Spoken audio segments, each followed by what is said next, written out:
Hey, it's Tim, loan officer for first-time home buyers. I just want to hop on here and tell you a quick story. I was meeting with a real estate agent earlier this week, and he told me he had a lot of first-time home buyers on the fence. They're waiting for the interest rates to go down. And I have to say, yes, the interest rates are a lot higher than they are 2 years ago.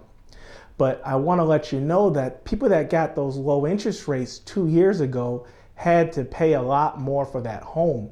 They had to pay anywhere from $20,000, $30,000, $50,000 over asking price. And right now you can get a home at asking price with a little higher interest rate. And just so you know, if you were to wait, it's going to be double the amount of buyers. So you just have to ask yourself, do you want a lower mortgage with a higher rate, or would you rather a higher mortgage with a low rate? I recommend buying now. If you qualify, go ahead and buy the home, and you can always refinance and lower the rate. Because when rates go down, home prices go up because there's more buyers now competing for that home.